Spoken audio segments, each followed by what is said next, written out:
Hello and welcome to Rajya Sabha Television. You're watching The Big Picture with me, Frank Rausen Pereira. Prime Minister Narendra Modi met Japanese Prime Minister Shinzo Abe ahead of the two-day G20 summit that will take place in Osaka on June 28th and 29th.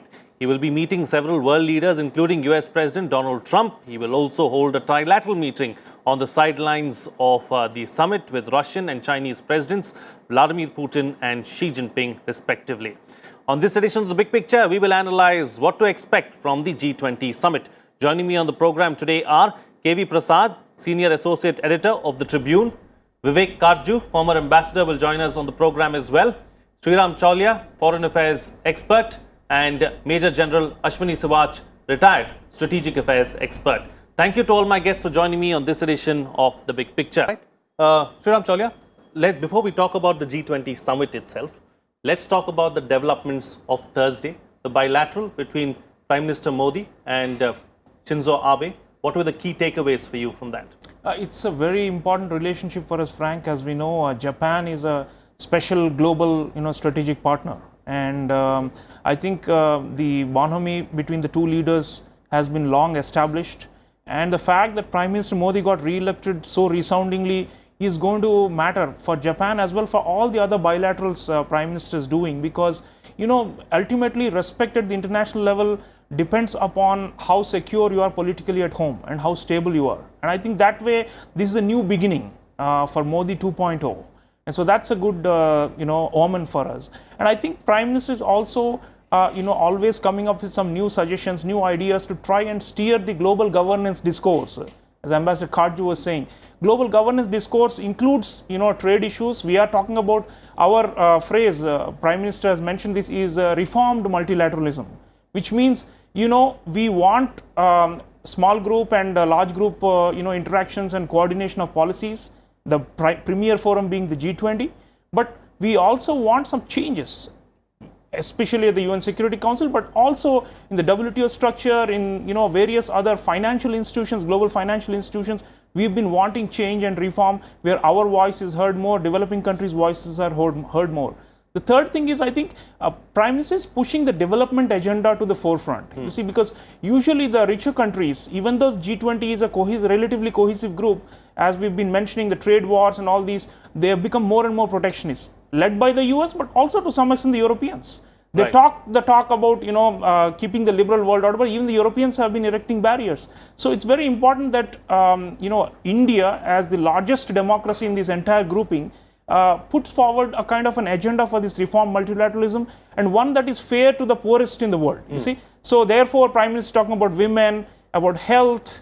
These are the fundamental issues that have been divorced from the global economy. Absolutely. Historically in the last 20 years. Right. And after the crisis, our point has been, if you cannot take the development agenda out of it, and we are trying to bring it back, sustainable development goals, but also our own perspectives on economic offenders, terrorism. These are, I think, the central issues for him. He is going to push it both at the multilateral level, but also one-on-one with the various leaders. We are looking, I think, the meeting with Trump, of course, is very central. Right. And they will try to crease out, to iron out some of the creases, but at the same time, the trilaterals, Frank, I want to highlight these: JAI, sure. Japan, America, India; RIS, Russia, India, RIC, Russia, India, China, and of course there's a BRICS. Sure. And we'll come to these are the things that show that we are actively engaged in plurilateral and multilateral diplomacy. Trump may give those up. India cannot afford to do so. Modi will continue to push them. Okay, we'll talk about that in just a bit. But Sreeram Chaulia, this issue of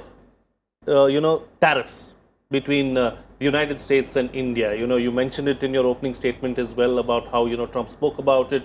How much of a dampener is it going to be when Prime Minister Modi and President Trump meet on the sidelines of G20? Yeah, Trump is obsessed with this topic because it has direct political linkages to his base at home. And in many ways, he does not believe in any strategic partnership or alliance with anyone and measures the worth of each country based on whether or not they have a surplus or a deficit with the US. So India, our surplus is fairly small. It's like hardly $25 billion. And the volume of trade has been growing. It's now $150 billion per annum, India, United States. So we must try and preserve the cake, It's not about how we distribute it. But Trump is always about relative, who is losing and who is winning.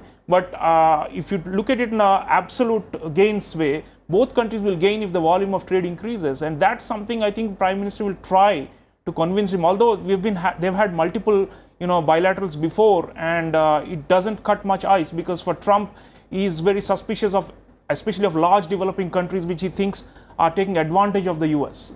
So I think on one side that's there, but on the other hand, he wants US companies to get greater market access, more sales.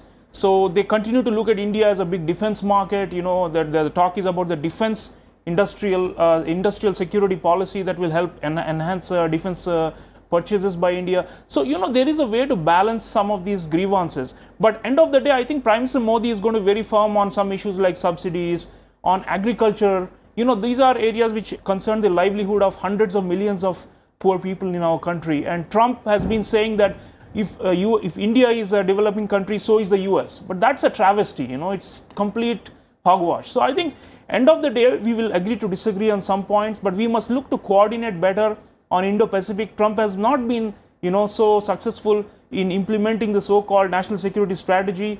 He is looking even now to China to somehow get him a win on the North Korea issue. Absolutely. And he doesn't really have a grand strategy of building a large alliance to contain China. So we are at a crossroads in many ways. We are looking at other partners. So the Trump meeting is crucial, but I would not be looking for any kind of major breakthrough or deliverable coming out of it.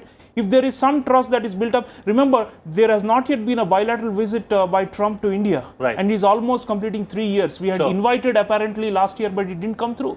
So all these things, I hope that Prime Minister will use some of his personal chemistry and his magic with foreign leaders and at least get Trump to visit. Trump has been to a few Asian countries, but not yet to India, and no harm in trying to get him over, because end of the day, it's an important relationship, and Trump is a kind of person who likes being lavishly hosted and serenaded. So let us try and put the red carpet out for him and see if that will help matters a little bit.